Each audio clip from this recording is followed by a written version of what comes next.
we are joined by Rebeccaa Bultsma, who is a stalwart professional in the AI field. Thank you so much, Rebecca, for joining us today. It's a pleasure to have you. I'm so excited to be here. Thanks for inviting me.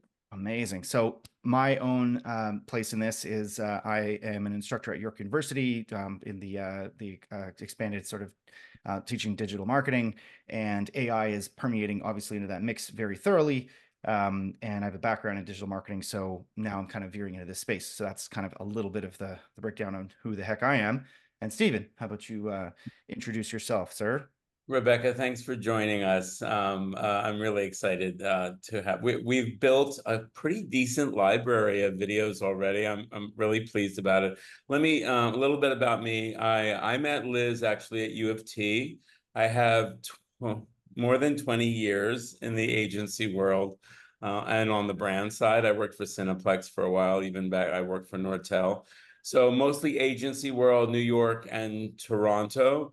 I've been in Toronto for 23 years now, but I'm a native New Yorker by birth. Anyway, I taught at U of T. I developed a certificate for multimedia marketing at U of T, and then was hired by the CMA, the Canadian Marketing Association, and I designed and built the entire chartered marketer curriculum. So yeah, the first professional marketing designation in Canada. So, and now I'm exhausted. No.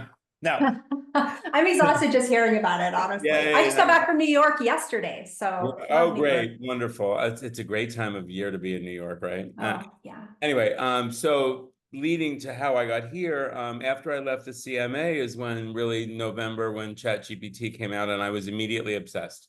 I'm kind of an early adopter geek, kind of, that's why I think you and I could talk for hours. Instant best friends. Yeah. And I knew it would change education because I'm fascinated with online learning and online teaching. So I studied it, I wrote about it, I wrote some posts here on the site about adaptive learning, the vision for it. And, honestly, as you can imagine, for like a year, no one knew what I was talking about in many ways, right? Or, there wasn't, there's early adapters and then there's crickets, right? So anyway, yes. Here we are, and obviously, especially based on the demos yesterday, like AI powered tutoring is going to change the world. I'm super positive about it. So I don't want to be all just silly about this, but thank you for joining us. But that's how, so Liz and I didn't have a kind of a real community sense for this. We sensed a lack in the community because a lot of the professional associations are doing like one-off courses or like warm-up kind of thing.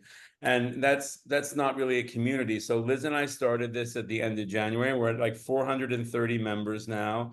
And it's really organic. We're having a great time. We're working on phase 2 of the content. Kevin's working on us for that. So we're looking to add, workshops and collaboration spaces for marketers to learn from each other. So thank you. I love this. I'm so excited to talk to you guys and to learn about this and to be a part of it. I feel like wonderful. I'm finding my tribe and my people. This is fantastic. Yes. All right. Well, I'll hand it back to Kevin, but let's spend some time on the announcements from yesterday at some point. Yeah. Great. Yeah, definitely big news. So, Rebecca, if you wouldn't mind just giving a couple of words about yourself as a background, that'd be great.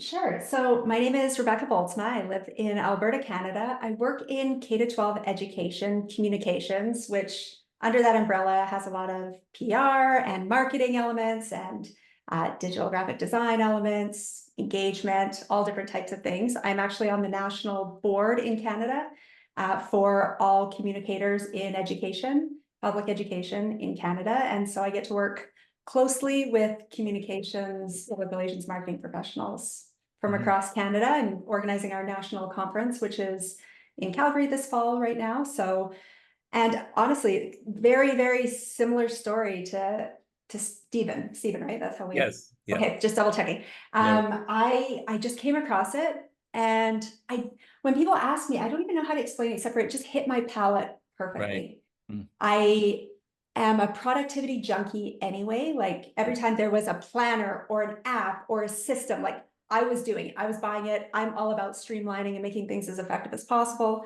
And I'm a communicator, so I'm a word nerd, and I like language, and I'm fascinated by the power of human language. And the fact that you can control this entire system, this entire type of AI with words. Yeah.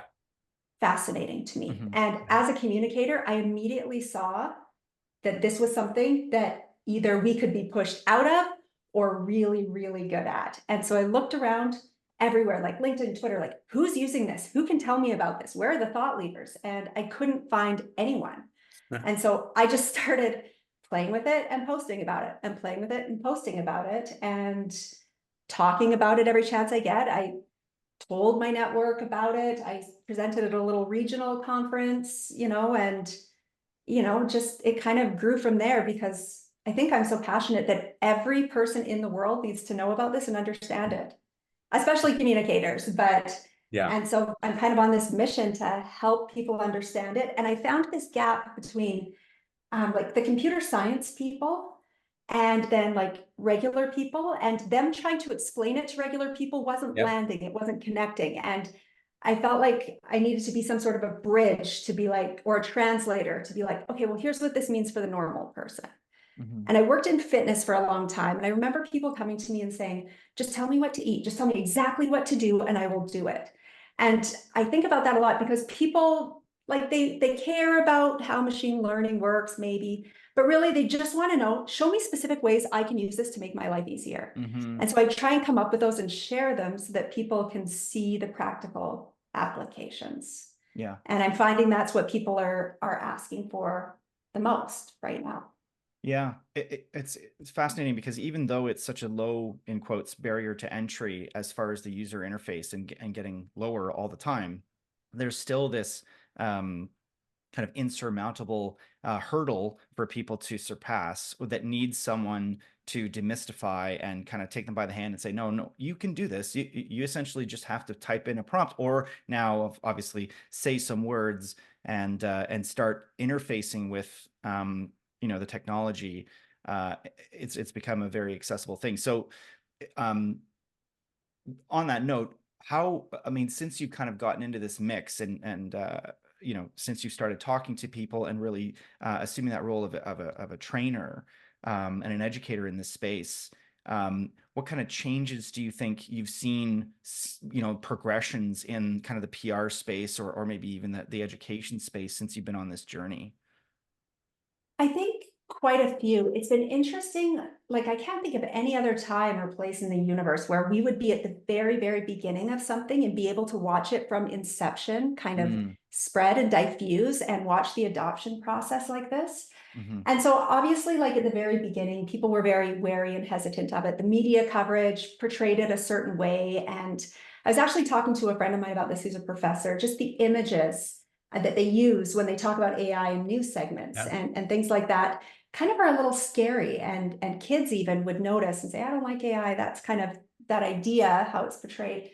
And so I think people were intimidated, especially in public relations, because immediately people's minds go to, it's going to take my job. It's going to take my job. And it didn't help all these studies were coming out saying, is AI coming for your job? We're predicting that this much of your job can be done by AI. And so I think foundationally, there's a lot of fear. I think there was a lot of people who thought that it would just be a fad or like a passing phase, or a lot of people who just never heard about it.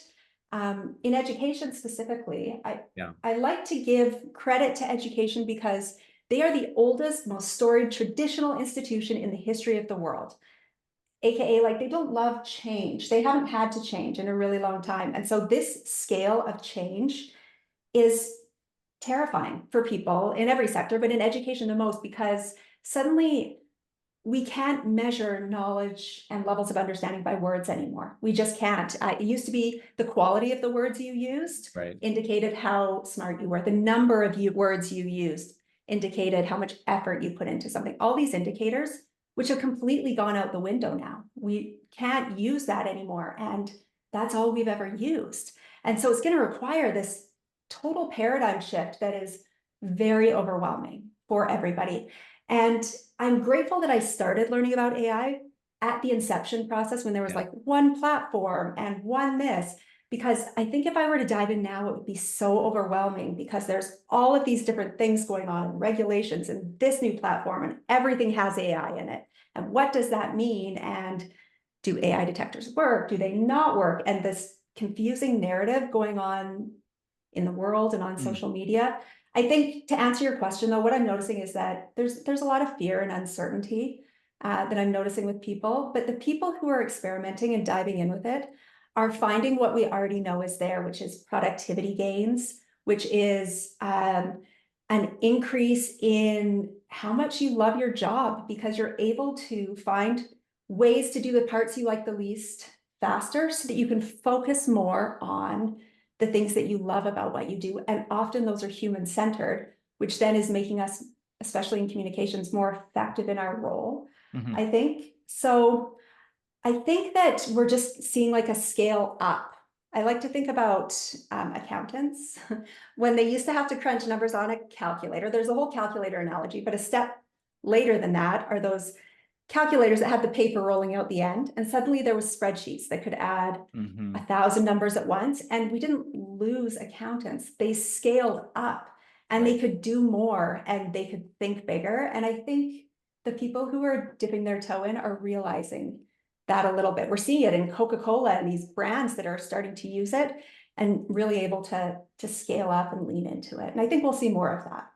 Yeah. I mean, Yeah. let me just weigh in on the education side with you too, because there was, well, I mean, I'll just say it, but you can agree or not. There was that head in the sand reaction at first in many aspects of the educational world. Like, you know, we're going to look at AI detectors and you'll have to write your essay sitting in a proctored room kind of reaction, right? With a pencil, yeah. Yes.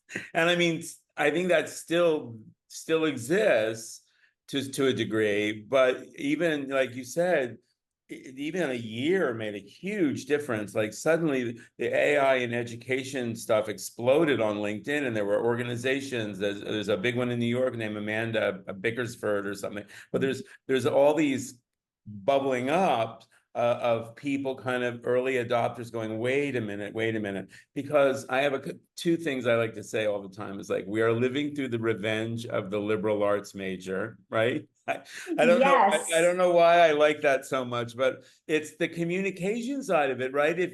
If you're well read and you know the English language, you're going to get more out of LLMs, period, right? I am living proof of that. Like the reason that I'm good at this is because I have a liberal arts degree. There you go. And the other side of the education is you can't, the idea and the epitome of, what is it called? The Bloom's dilemma, where learners learn with customized teaching, where they're tutored one-on-one.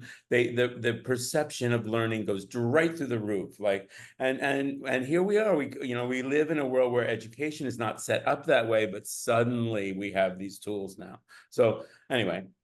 It's amazing. It really is. I say this every day. What a time to be alive. Yes. What a time. And there was a podcast that I think Brene Brown did with Amy something. I've got to look up her name. But she talked about how we're Generation T. In 50 years, they're going to look back and we're going to collectively be this generation transition that lived through this great transition period. And I think what a time to be alive and witnessing all of this firsthand and getting to be here from the very beginning and watch it evolve. I think it's exciting. Mm-hmm. Couldn't agree more. I think what's interesting is we were just talking today, my wife and I, about the tutoring aspect of the personalization interface with the technology, and how in our case our daughter is ASD and ADHD, and so she's got some challenges inherently with the system as it is in terms of the public system, and what advantages would she be able to experience by having an emotive tutoring solution where she doesn't feel awkward about asking questions and digging in and sort of cultivating that sense of curiosity, where if you don't understand something, you should feel completely open to ask questions and to dig further. Right. And so that's where my mind went when I saw the OpenAI demo, just in the layering of the emotiveness and the accessibility was really, really fascinating. So the idea of an emotive voice with endless patience, like that combo, right? Because, that's not a human combo. No, and you think about it from the other side for teachers, we're asking so much of them because we have these classrooms full of learners with really diverse needs now. And to ask one teacher to manage a classroom full of 30 or 40 kids who all learn completely differently, Mhm. and it's a lot to ask. And now they have support in that as well. And the students have support. And I think if we do this right, I know it will benefit everybody. It's just a matter of getting our footing, eliminating the fear, and helping people get going. That's how I feel. Yeah. And with Steve and I have talked about this as well, and Liz, about just the trailblazers in this space to remove some of the apprehension.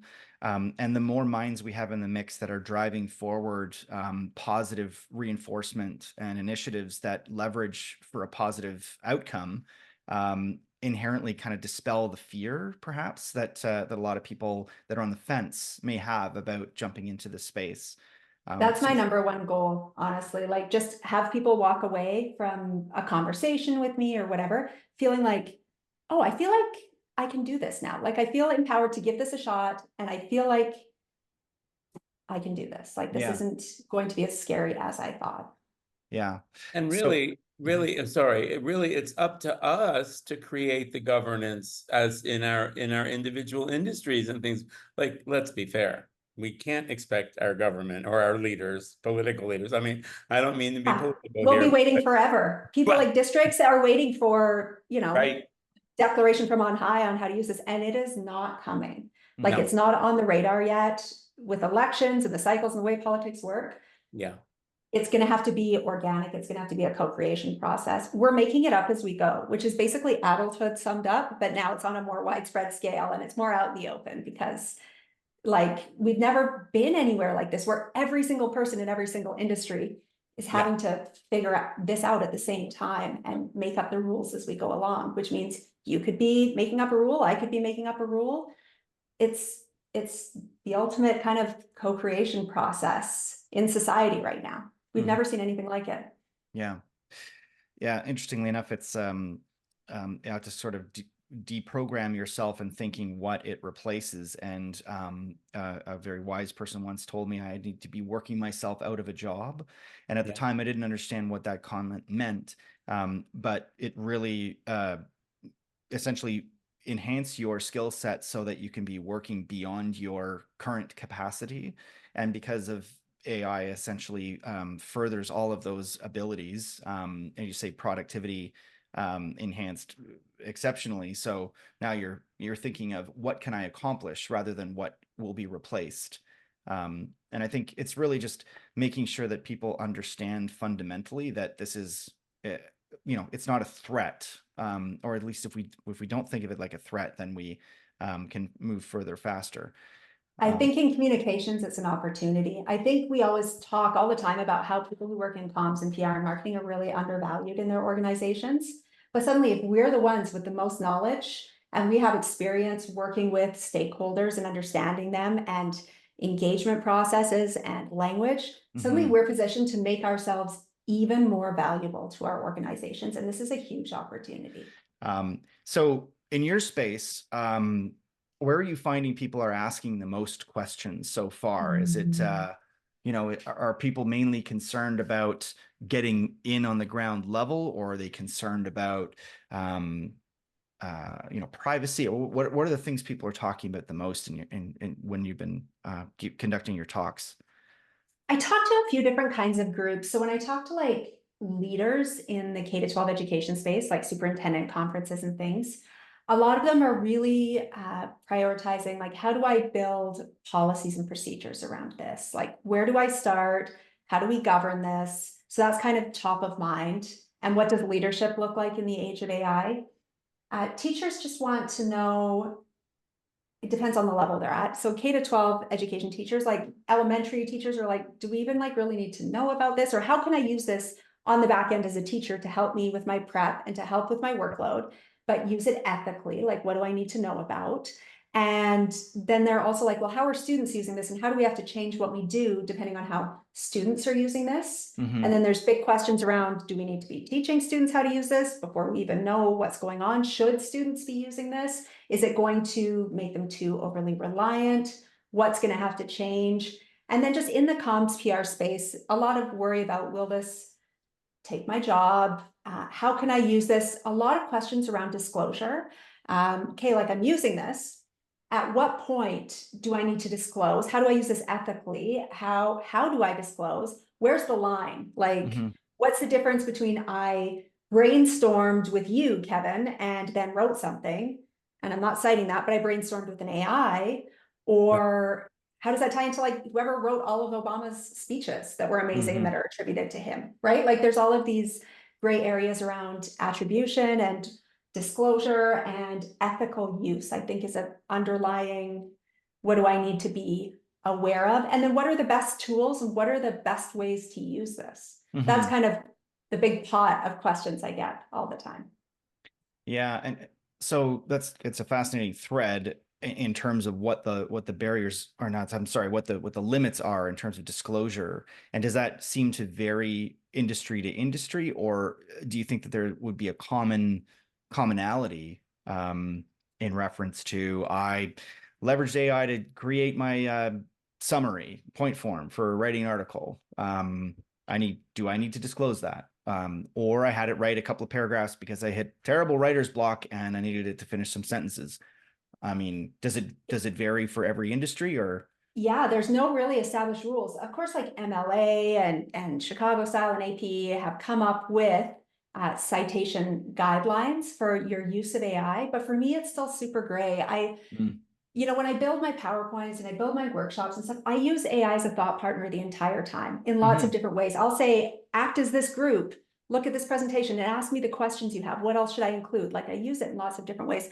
So I just started including on my first slide a disclosure statement saying, I used AI, I partnered with AI in a lot of different ways to build this. I put on my citation slide at the end, the platforms that I used, and I'm open about it and I'm honest about it, but it's one of those areas where it's unfamiliar, right? Like we work in places where there's established procedures and guidelines for everything, for Mhm. citation, for research, for everything we do. And this is one of those areas where organizations and industries are kind of figuring it out as they go. And there's really no way to tell. Like I can tell you, yeah, this all totally came out of my brain. What are you going to do? Like tell me it didn't? Use Mhm. an AI detector that didn't work? Like it comes down to kind of that individual ethics, I think. And I feel better about it knowing that I'm really clear with my boss or the people I'm presenting to, that I use AI, I bring it to the table in everything I do. And I'm not going to pretend like I just did everything myself, and that makes me feel comfortably ethically with it, but everybody's going to be different until we figure out what the rules of the game are. Well, and also the lines themselves are even blurry. So, like, you know what I mean? If you use ChatGPT to fine tune or rewrite a prompt, so now we're in meta land, right? You know what I mean? Yeah.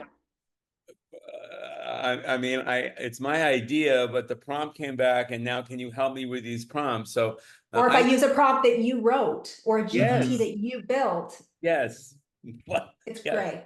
Yeah, and I let lo- alone images and videos. We haven't even broached those subjects. I mean, Yeah. yeah. I think it's fascinating, and again, it just underlines, especially when you're living where you're living, where there's, I'm in Toronto. I'm in a huge city, and there's a lot of AI experts in Toronto. In fact, it's very well known that the city is well known. And I just want to roll back a minute because I think you might be interested in this. I sat in on a group. There's a reading list on Discord of research papers. We'll send you the link, Rebecca. It's a woman named Elena. It's a Yusarov or something. She's the Human Federation. It's a great organization. She's doing AI for the general good and open AI. But she Love that. has a reading group on Discord, and it's scholarly papers, right? And I mean, it's way over my head, really, but read over your Democratization head. of Yeah, data. right, Yeah. right, right. So, and honestly, because it's different topics, it's fascinating because like a month ago, it was Stanford lawyers talking about hallucinations in legal using LLMs for legal work, which was amazing because Amazing. it was in depth and everything. So I listened, I was in one this morning, noon to 1, and it was a year-old paper, but it was University of Toronto, Mississauga professor. And he did a study on LLM detection in academic courses. You were talking about it earlier. There was like 8 engines, and then so anyway, none of them are being used by the University of Toronto because there's false positives and what is official, what is human, what is not. So anyway, just to underline your point, it is a moving gray area. It's so interesting to me because I can't think of any other place in society where there's anything this important that is this gray with no rules. Right. I always attribute it to the emergence of the web, just because, you know, when that was still new in the 90s, people were similarly kind of freaking out and thinking, you know, like, if I'm able to access information from a source, how do I know that it's a reputable source, et cetera, et cetera. But I think what you said, Rebecca, about disclosing that you work with AI as an assistant or a partner.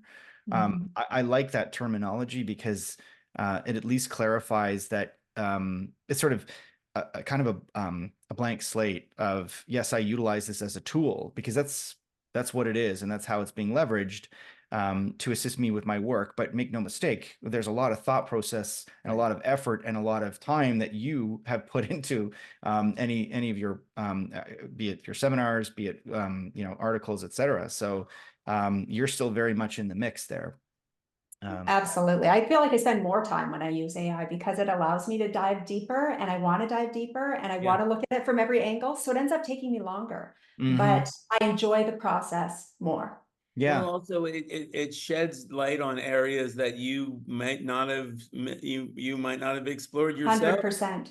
And a lot of communicators are single people departments, or they work in small teams, they work remotely. And so it's so valuable to suddenly have this coworker you've always needed, or this second set of eyes, or an outside viewpoint to kind of reinforce that you're on the right track, or to help you identify your blind spots. Yeah. Yeah. So how do you personally kind of stay on top of, I mean, I see you posting on LinkedIn frequently, and just, you know, there's so much happening, like you said earlier. How do you stay on top of the headlines?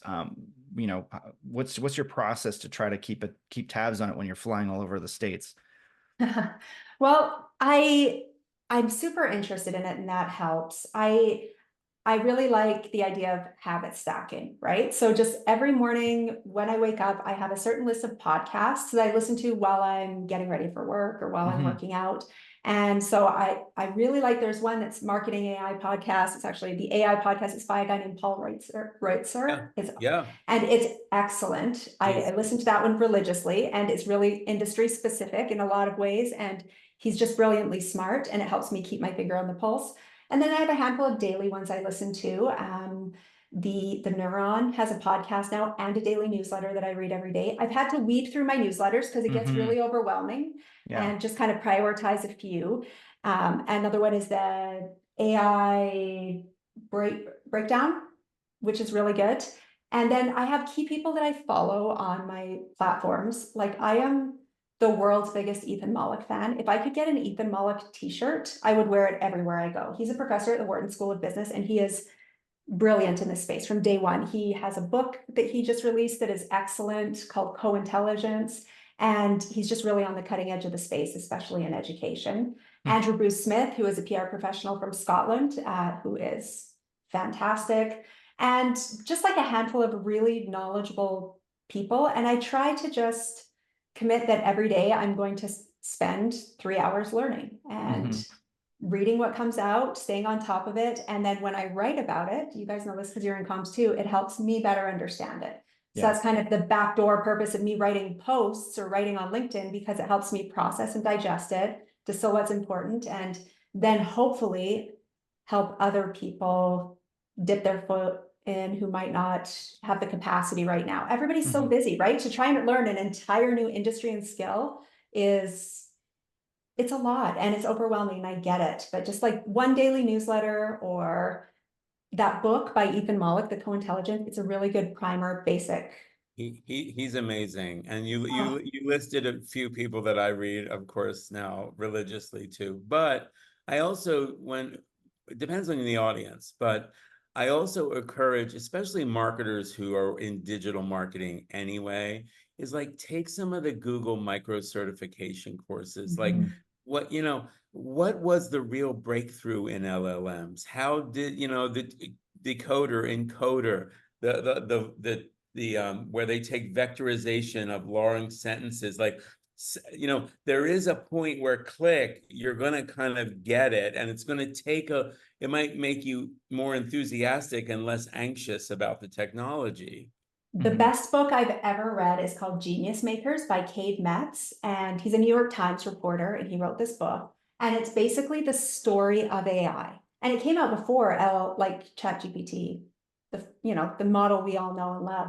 And it just gave me, the Jeffrey Hinton story, your U of T, alum guy who's so amazing, the story of how we got to where we are. And you were talking earlier, Kevin, about kind of the internet, but really what people don't know is that internet, plus the ability to make computers more powerful with these GPU chips, is really what made LLMs possible. Having all the information in the world in one place, plus computers that were powerful, boom, it was like the secret sauce, the magic ingredient. And so sometimes just get a book.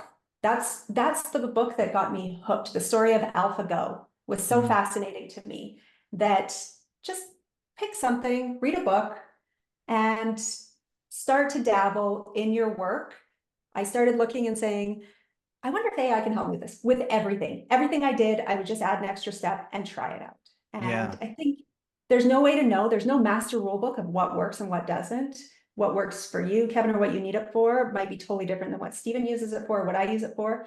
And we're just kind of figuring out what's best for us. So just kind of experimenting. And I totally agree about the micro credentials. I took, so on Coursera, there's a free like introduction to AI or LLM, and it is really, really, really good. And it's free and it's very, very basic, and it gives really good foundations. Introduction to Artificial Intelligence on Coursera, free. And it's just concepts, capabilities, limitations. And all you need is that foundation to help you make sense of all the floating noise. And then you're like, okay, I can do this. Yeah. And I like the idea of keeping it bite-sized so that you don't get that sense of being overwhelmed, because like you say, everybody's got a million things going on and you're checking notifications from 1,000 different sources of information.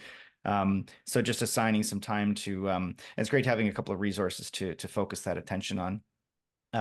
So knowing that we're apologies for the sort of mix up there, but running a little bit long, but I did want to get kind of your feedback on what you project, because now that you've sort of been immersed in the space, I would venture to say more so than your average person. What do you see coming up? What are those things that you might be able to predict? I know it's a tough question, but it's so interesting because 2 years ago, I never would have predicted that you and I would be connected, that we would be having this conversation like ever. Like there's no reason my little small town in Canada our paths would cross. And even when we set this up prior to yesterday, I don't know if I could have predicted some of the things that came out yesterday. Right. Which, by the time this airs or by the time, people hear this, it might be old news. But ChatGPT did a couple of things. They launched a really great version of ChatGPT 4.0 online, which has emotive language, and it can see and hear and respond in text and pictures and audio. And it sounds like the AI in the movie Her. I actually watched that on the plane when I was coming back from New York this weekend, and it was so fresh in my mind for the AI announcement. How old is that movie now? It's Scarlett Johansson, 2013, right? yeah. What year? Sorry. 2013. Wow. I know. So if you haven't watched it, you have to go on, because we are living that right now. And the whole idea is kind of prioritizing human connections, which is an important part of this story that we should talk about in a minute. But in terms of like predictions, there's like a few gaps in AI that I'm still looking for. For example, I want something that will just go through and read all of my newsletters to me. Like I'm an audio Mm. processor. Like I want something that will be really, really good at that. And I haven't found anything yet. I use 11 Labs sometimes to like put in big pieces of text and have it read to me, but ChatGPT is not great at it. It's okay. So I want something like that. The other big thing with the new release of ChatGPT 4.0 that I think is the most important part is that the best version of AI available in the world now is available to everybody for free. Mm-hmm. Like amazing. That was my biggest struggle when I go do presentations and workshops is I'd say, okay, well, if I'm going to show you this, but if you don't have GPT-4, the $20 a month version, like you can't do this, but it's Right. cool. So just watch. And now everybody can use GPTs. They can have access to the best AI in the world, which that digital divide, like, sorry, you don't have enough money to actually understand AI. Now that that's gone, is going to be a game changer. So I think we'll see more of that democratization of AI. And then I think we're going to see a huge spike in AI generated content. We're already seeing that. You can tell on LinkedIn. I try really hard to make sure it's very clear that what I write is written by a person. And I think Mm-hmm. that idea of relationships, really public relations for me boils down to two things, reputation and relationships. And those things are going to be more important than ever. Those relationships, it's not just we can tell people, oh, don't trust everything you read. Now it's like, don't trust everything you read or see or hear or watch. Like they Right. question everything. So that Yeah. trust between organizations and stakeholders is going to be more important than ever. Owned channels are going to be more important than ever because people are going to want to go to an established channel where they know Yeah. they're getting accurate information. So those trusted channels are going to be huge. We're going to see a huge spike in mis and disinformation, and we're going to have to see a big push for increased digital literacy across the board.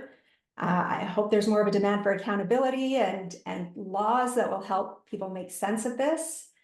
I think it's not going to matter as much if people know how to prompt. I think we're already see a decline in that. You can just tell an AI what you want to do and it does it. It doesn't matter if you know how to prompt or not. I think we'll see a huge spike in AI-driven crisis and then crisis response that's going to have to adapt to be able to deal with the fact that your CEO was just deepfaked or Oh, I see. that, things like that. So we'll see what do you do there and how do you communicate with stakeholders, or your CFO just accidentally transferred $25 million to the wrong place because he was deepfaked, like happened in Hong Kong, or your school principal was deepfaked on TikTok and it's gone viral and it wasn't him, or we can't prove it. All of these crises that we deal with that are going to be made worse by AI, we're going to have to see a huge, I think, return to the basics and how we deal with crisis management from a public relations standpoint. But on the good side, we'll have even more creative opportunities for ideas and delivery and more targeted marketing and better data that we can analyze more easily. I think in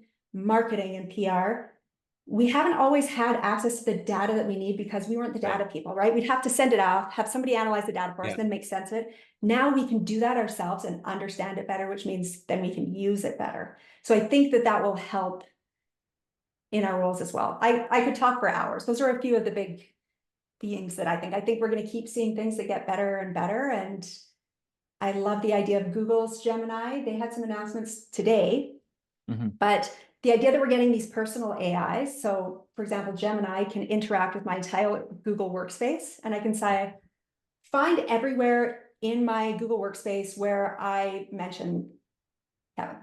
And it will search your name, find all of our emails, all of the notes I've taken, and that's time saving. Like that will be, having assistance like that will, I think, be really great for people. So I think there's a lot of different trends, a lot of different predictions, but I don't see it slowing down necessarily. I just see it getting fine-tuned and better. Well, I like how, the mindset of adapting and allowing it to really push us further. You mentioned that, I think inherently we all need to be not distrusting, but suspect for the news that we're consuming, for the information that's being provided. I think just inherently we should be more critical thinkers in that regard. And perhaps, this is shifting a bit of a mindset to that being the more normalized, as opposed to the face value of, did you hear that Trudeau, whatever, some story that breaks, and we need to be very wary of Especially knowing that the AIs are generating hallucinating outputs as well, right? So we have to be distrusting of the outputs. And then also what we see online, because people who don't know that might be posting things online that they very truly think are true, put out by an AI, but Yeah. Something you said just triggered in my mind. This morning I was saying to myself, gosh, so many people I follow on LinkedIn, their posts have gotten very wordy, and there's all kinds of emoticons in them. Right? And I was like, well, you know what I mean?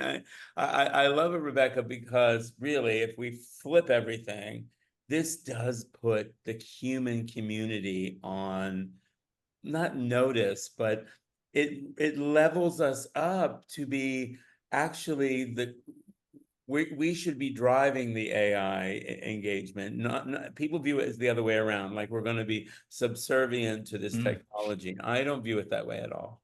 me either. I think we need to give humans more credit. I think we're smart. I think we're Yes. capable. I think we'll figure it out. Like, I'm not worried about robots taking over the world. I'm not. Like, I feel like we'll figure it out. We figured out things harder than this, and we'll figure it out. It's just early days. We're making sense of it. And then we are smart, capable people, and we will make sense of this, and we will harness it, and it will be great. Yeah. Well, kind of in closing, I just, I know you touched on this a little bit, but I'm curious to know if you've got any favorites tabbed or that sort of thing in terms of the tools that you leverage on a consistent basis. Because again, I think point of entry is just people being somewhat reticent to jump in, not knowing what it's for. And maybe they've tried, ChatGPT to solve certain problems and it was not sufficient because perhaps the prompt wasn't appropriate or whatever, and they probably shut down and said, well, this isn't really for me at the moment. What are some of your go-tos? And I guess list a couple in terms of the what you use and what are those solutions that you tend to always go to? As of today, right now in this moment, get ChatGPT. Like 100%. It used to be like 3 days ago, the best out there was probably Claude for free, which we can't get in Canada. But now, if you've tried ChatGPT in the past and you were like, this is trash, I didn't like it, it's not helpful, give it another shot now. With GPT-4, this is the best free version available, and it is free. It is the best AI in the world. Try it out 100%. So that's a tool. I've kind of gone away from ChatGPT recently. I'm full back. Like, I am converted back to the land of GPT with this new model. I have to say, when I wrote the question, I expected us to go into to branch into, well, I use Claude for certain writing prompts and right, because it was kind of that, and it wasn't written that long ago, but now, as of yesterday, as you say, things have shifted. So it's just fascinating. And also just this is just my focus group of one and a sad indictment of my personal life, but the mobile app response time on the audio side is shockingly good now. So I can't remember. I want to say whatever milliseconds it was part of the press release too, because I was using it. I was trying to impress my father and my family in Florida over Christmas using the audio file. Yeah, and it's kind of, but it was slow, Rebecca, right? It was not the gap. You can interrupt it, you can, I know. and it's like 20. Yes, it was the demo was one thing, but I was playing around with it last night and it was amazingly responsive. Amazing. So for sure, ChatGPT, I would say people need to try. The other one I use all the time that I think everybody should try is called Perplexity. And it's as if Google and ChatGPT had a baby. Like, it writes you a summary of the top 20 sources, but it cites every resource and source. So yes, ChatGPT does have internet capabilities, but what most people don't know is that 90% of mainstream media outlets do not allow ChatGPT to access their websites for search results, which means if you're looking for information, and I don't recommend using ChatGPT as a source of information. I use it for different things, but there's just no way to know if it's accurate and what the sources are. Perplexity, you can. I find that it's very accurate and you can double check and cite everything. So I think it's great for that. If you're just starting out and you just want to experiment, download Pi.ai to your phone. It is the most friendly conversational AI that's out there right now. It will help you get comfortable interacting with an AI. It has a really good user interface that's really user friendly. Like, you can just push a button. Hey, help me understand my dream. Hey, help me figure out what to make for dinner. But going back to ChatGPT and these type of multimodal AIs, Mhm. Like what people don't know is you download that ChatGPT app, you take a picture of your fridge and say, give me 10 ideas of what I can make for dinner based on what's in my fridge. Yeah. That's the one that blows people's minds, right? Hey, my printer's not working. This is the button that's flashing. How do I fix it? Right. Take a picture. Like that kind of, it can interact with the world, will be a game changer for people if they realize A, that that's possible, and B, now everybody can access that. The barriers to entry are gone. So download it, play with it. Go to suno.ai. It is a site that will instantly generate for free any song about anything in any style for you. Like I could do a song about Stephen, Rebecca, and Kevin on a podcast talking about it in the style of a 90s boy band. Done right now. And it's a fun party trick to do with your kids or to just see what's possible. So I think that's a really great one. And then like unpopular opinion, but one I use more than I thought I would is Grok within Twitter or Oh. X. And I'll tell you why, because there's all these knowledge cutoffs on ChatGPT and all the rest of these, but you can do real-time environmental scanning on Grok. So I can say, tell me what people in Ohio are saying about the teacher strike. There isn't a teacher strike in Ohio right now. And it will pull real-time data from real tweets from people in Ohio talking about this and give me instant sentiment analysis. I didn't know it did that. I didn't know it did that. That's fantastic, especially. It's a game changer. Well, especially for marketers who are like trying to sense the pulse of whatever we're selling. Exactly. And so it is, I use that one more than I thought I would. And I think in comms, that's something, there's nothing else that's that timely. Right. Like the here and now. And Musk is onto something because he has real-time access to data surrounding every car people drive, where they're driving, what they're doing, and now what they're saying. And that real-time AI, I think, is going to be really valuable. It is for me. If we know that there's something happening in a provincial budget, I just have it summarized and pull for me. And I do that every hour or so. And I find it very useful. Wow. Yeah, that's great. And thank you so much for sharing those. What we're going to do is link all that other resources up for our group and share to the community. And as we said, it's a group of people that are of varying degrees of leveraging the tools. So I think the only way, obviously, we're going to be able to navigate the rapid changes is by helping one another. Here's my experience, here's your experience, Rebecca, Stephen's experience, and I think just sharing and collaborating on how we can leverage these to the best abilities. So I totally agree. I love that thought.